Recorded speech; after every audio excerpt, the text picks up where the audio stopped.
Okay, let's talk about something we have all felt. That feeling of absolute exhaustion that comes from making small talk. You know exactly the one I'm talking about. I want you to just picture it. You're at a party, a work thing, maybe even just out for brunch, and you just feel completely drained by the conversations, right? That feeling of just going through the motions, talking about, well, absolutely nothing important. Yeah, if you're sitting there nodding along right now, I want you to know this. It is so not just you. This is an incredibly common feeling, and today we're going to dig into the psychology of why that is. So, where does that social exhaustion actually come from? Well, the root cause is something we all do a lot of the time without even realizing it. We're performing, we're following a social script. A huge part of that drained feeling comes from what are called expected social scripts. Think of these as the unwritten rules of conversation. The ones that are all about being polite instead of actually truly connecting with someone. Their job isn't to build a real bond, it's just to fill the silence. And you see these scripts playing out everywhere. I mean, think about it. We ask, "How are you?" But it's just a greeting, not a real question. We talk about the weather. We stick to these super safe topics like what we do for work or our weekend plans. We're actively, carefully avoiding anything with any real depth. It's like we're all just actors reading lines in a play, and performing is exhausting. For a long time, you might have thought that hating small talk was some kind of social flaw. But what if we just flipped that whole idea on its head? What if that frustration you feel isn't a weakness at all, but actually a sign of a pretty powerful hidden strength? And this idea of a hidden strength brings us to this really fascinating concept in psychology, self-clarity.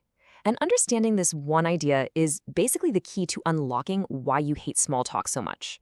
So, what is self-concept clarity? Well, to put it simply, it's just having a really strong, really stable understanding of who you are.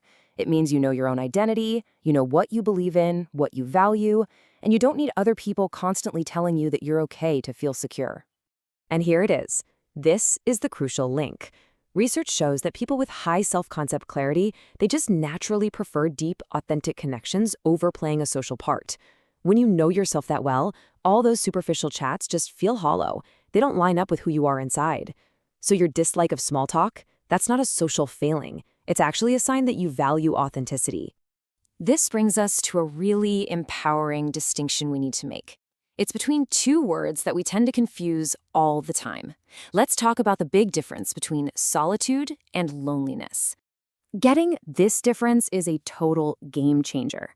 See, loneliness is involuntary. It happens to you and feels draining, like something is missing.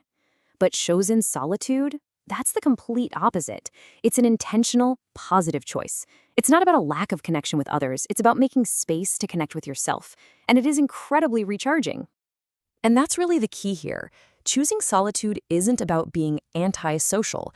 It's actually a strategy for managing your social energy. You take that time for yourself, you recharge your own batteries, so that when you do decide to engage with people, you actually have the capacity for the deep, meaningful, authentic interactions that you're really looking for. So the next time you feel that pull to maybe skip the party and just have a quiet night in, don't look at it as a flaw. Try to see it as self-awareness. It's a reflection of your deep, genuine need for real connection.